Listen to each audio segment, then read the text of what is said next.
This is probably the darkest the Instagram time. Clout era. Much simpler times. Boonk was stealing lobsters right out of the tank and destroying his local Dunkin' Donuts. Supreme Patty was squeezing lemons in his eyes and having a smoke break with Santa. Danielle Bergoli, Woah Vicky, and Lil Tay were the laughingstocks of the internet, yet somehow making full-time careers from it. Long neck, wide neck, holy god were, just doing what they do. It wasn't all a spectacle, though. There were some gems in there. We had the Shiggy Show, Fatboy SSE, Reggie Baby, and Kush Poppy, along with many others making genuine content that millions of people loved. On top of this, we had the emergence of SoundCloud rap, which was so deeply intertwined with social media viral culture that it was hard to tell the difference between an influencer and a rapper. However, whether it was genuine content creation or straight up clout chasing nonsense, the Instagram clout era is officially over. And with the Island Boys being here and gone within months, I don't think it will ever come back. I disagree. On TikTok, it's still pretty alive. Being a public nuisance is still really popular for clout on TikTok in particular. Maybe not on YouTube or Instagram anymore, but TikTok, it still does well. Stay hydrated. Before I start, there are plenty of content creators that I'll mention in this video still making a living through Instagram independently. In this video, I'm referring to the cultural relevance and interconnectedness of a number of creators that were exploding in virality from 2017 to 2019. How their careers exploded. Also, I don't know if anyone's checked in on Longneck over the last year or so, but it's super fucking sad. The last video I saw of him was, I'm pretty sure he was getting evicted, and he was wearing a diaper. It was rough. Like, it was fucking rough. 2019. How their careers exploded to the highest of the highs and literally everyone knew about them, and all the factors that led to the downfall of this era.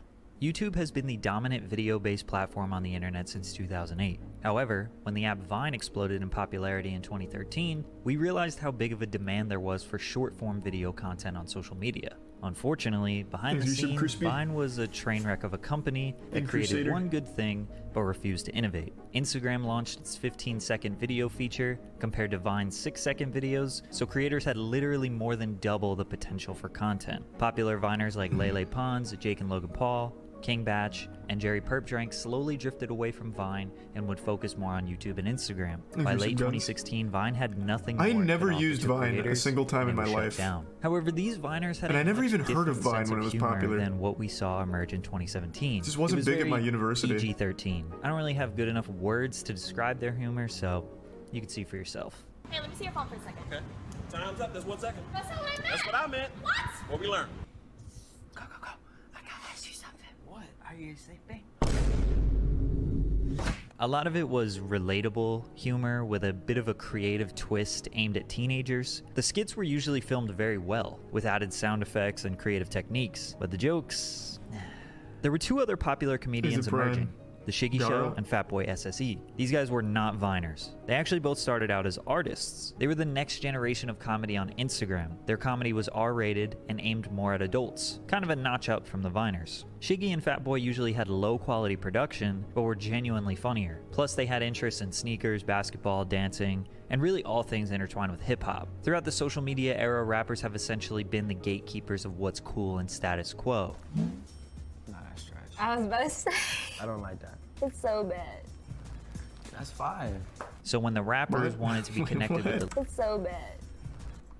What did that say? I can't read that.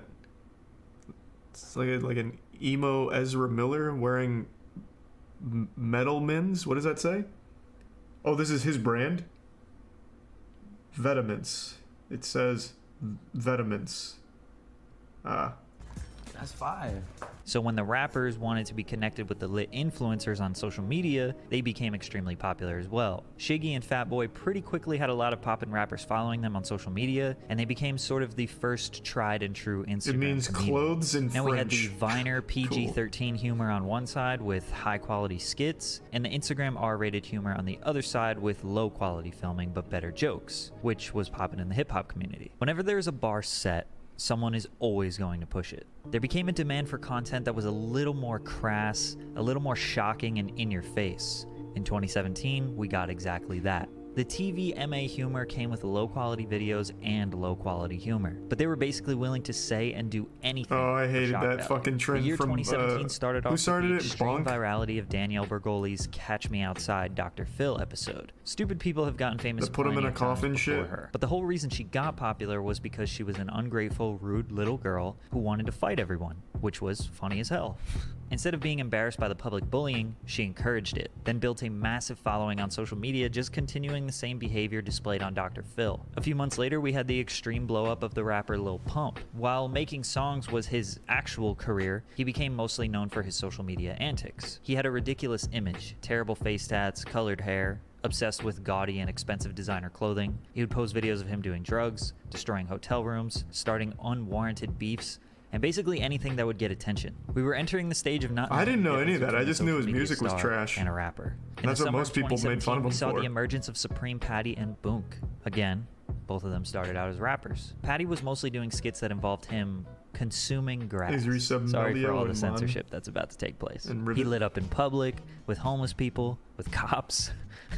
Boonk, on the other hand, was quite literally just filming himself stealing. From fast food restaurants, sneaker stores, Best Buy, the whole time yelling "Boonk Gang." These two were constantly trying to outdo themselves to keep up with the viral high. Patty's stunts got crazier, and Boonk just kept raising the stakes with his theft, as well as just any ridiculous scenario that they could put on social Makes media use so of that mystical. people would be like, what the fuck? In that same time frame, we had Whoa Vicky go viral. Yeah, his for whole taking shtick an was just committing ancestry crimes, test and basically. claiming that she was 25% I fucking black. hated that guy. She went on a tirade identifying as a black woman despite her appearance as white and her mother being white. She just black on like Okay. that color. Really? Yeah. Okay, she's black, so that sounds about right. All right, so because a lot of people, that seems to be one of the most contentious things about you is that people just refuse to Valerie? believe that you're actually black. Whoa Vicky was the first to be inspired by Danielle Bergoli and essentially copy her viral formula. Let the world just laugh at me. There was no comedy, no production value, just 100% look how ridiculous I am. And people were eating it up. This is a tutorial on how to be a gangster. First you gotta get the look. Ugh. And real niggas always keep a few bands on them.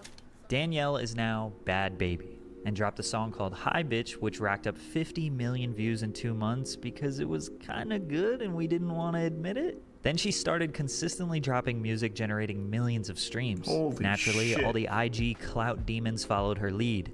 Patty, Boonk, Vicky all started dropping music and all of them were getting big numbers. I would say 80 to 90% of the people were curious, but some people were actually fans of their music. By the end of 2017, the foundation was laid for this nonsensical Give some TV snack. MA shock value Instagram humor. It was in 2018 where it would all reach new heights we never could have predicted. The Instagram clout wave was becoming a real career. These influencers were actually making money and were building a genuine fan base despite being a mockery. Hip-hop pages and media outlets were consumed with this That's true. I clout. guess back then you could make a career out of just being a punching bag, which I don't think you can anymore. And the Island Boys proved that. So I guess it really was super different back then. Maybe he's right. Maybe that is behind us. Culture rather than actual music, which led to a He's lot of Assassin, bullshit being Prime promoted Irish. and true talent being sidelined. We had this culminate to Lil Tay becoming famous, who gained over 1 million followers in 2 Prime weeks. She Soapy. was a 9-year-old girl directly influenced by the Lil Pumps, Bad Babies, and Whoa Vickies of the world. This is such a... I see this a lot. The Island Boys made a ton of money. I promise you they didn't. Do you know how little money you make from TikTok itself? I think it... What is it? I think it's 10 million views is $1-ish on TikTok. What is it again? They haven't made shit. They didn't monetize themselves. Their music didn't go anywhere. They didn't get any sponsor deals. They didn't make shit. All they have is TikTok views, which makes $0. They didn't make anything, no matter what they tell you. I promise you they didn't make shit. Thanks to resub Penguin insincerely. Ballin' in the I-gate. I dropped 200 racks on this car, and I'm only 9 years old. Thank you, I got Clive the Brock. keys to this car. They even got into a fight. Okay, then do it then. Then do it. We would later find out this was all orchestrated by Tay's older brother, but in the meantime, millions of people all over the world were indulging in the absolute farce that was the world of Lil Tay. Supreme Patty was 10 linking up with million rappers views is and not a building dollar? genuine How about we look it up? I'm pretty sure it's $1. Because the only way you make money on TikTok is the TikTok Creator Fund. Let's see. What would I type in? It wouldn't be CPM, would it? What would I look up? You're wrong, lol. Yeah, the guy with a TikTok account with almost 1 million followers doesn't know what he's talking about. Granted, that makes $0 because I'm not in the fund, but I do know about it. What the fuck is it? What would I type in to find the conversion?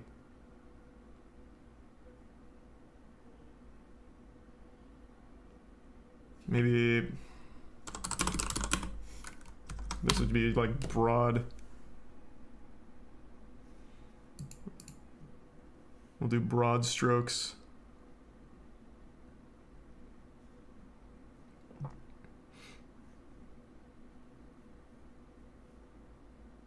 $2 to 4 cents for 1,000 views, so $20 to $40 after reaching 1 million. That definitely seems a lot higher than I remember it being, but maybe they've increased it now. This is a 2022 report. So about $20 per million views, I guess.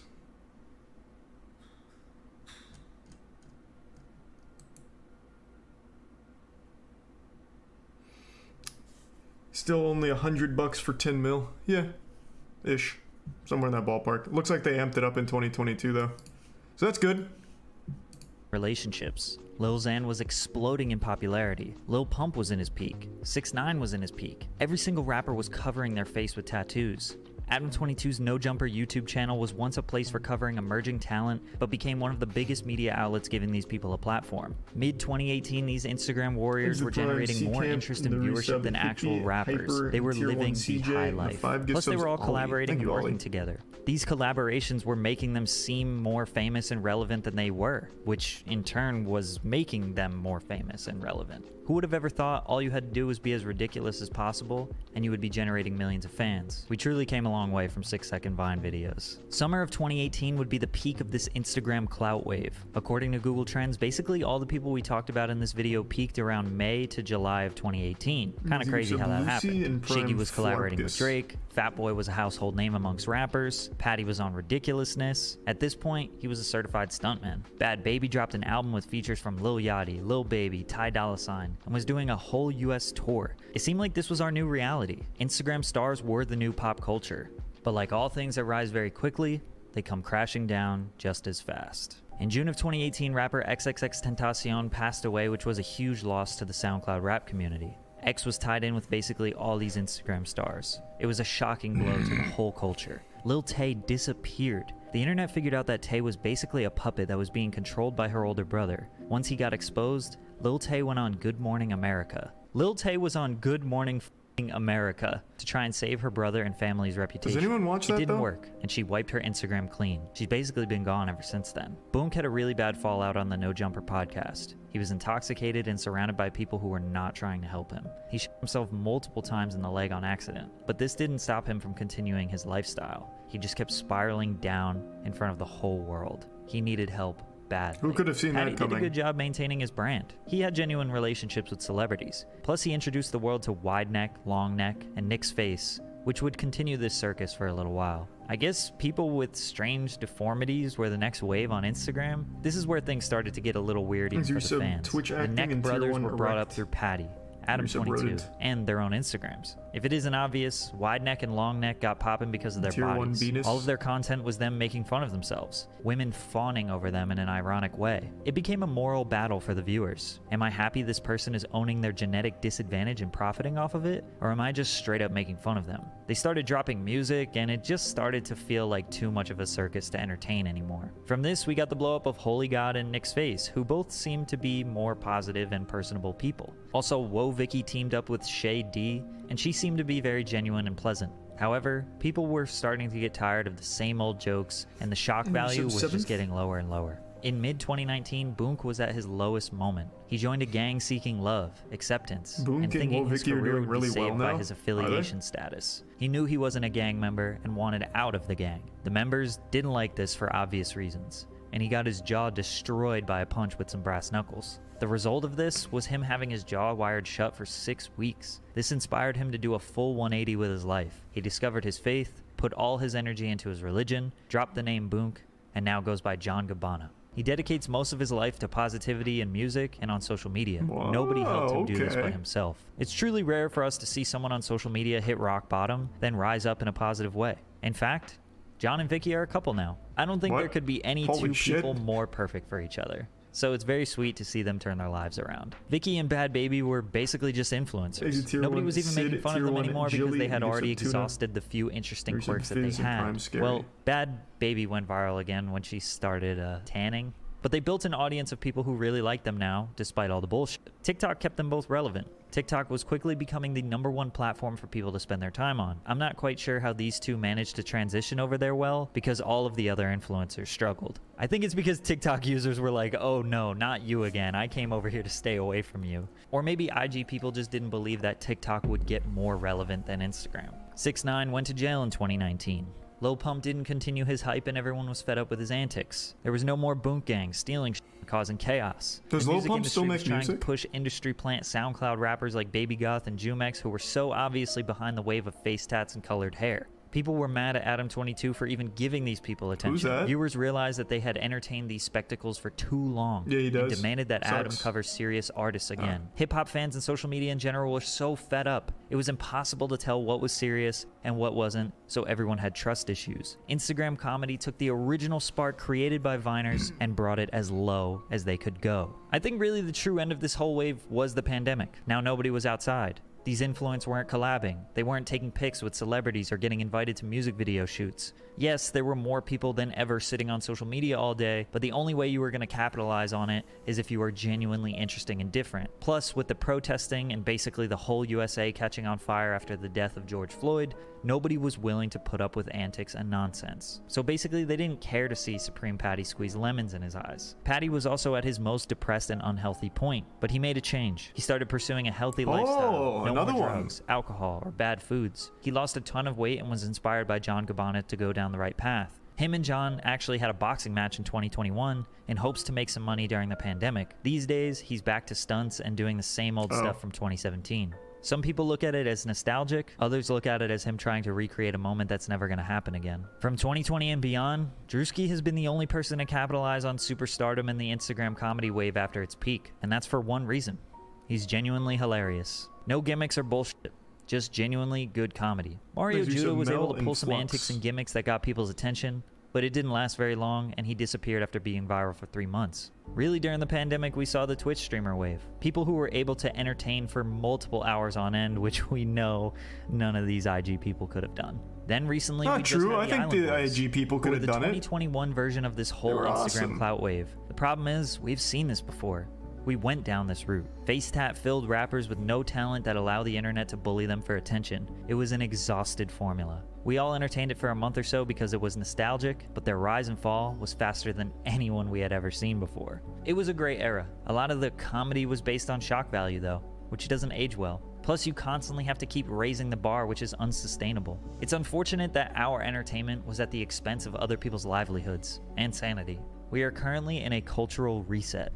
Due to the sheer amount of people that successfully or unsuccessfully attempted this clout attention grabbing nonsense, it just won't work again. What will the next wave be? I'm not so sure. I think it still works on TikTok though. I stand by that. That shit still does really well on TikTok.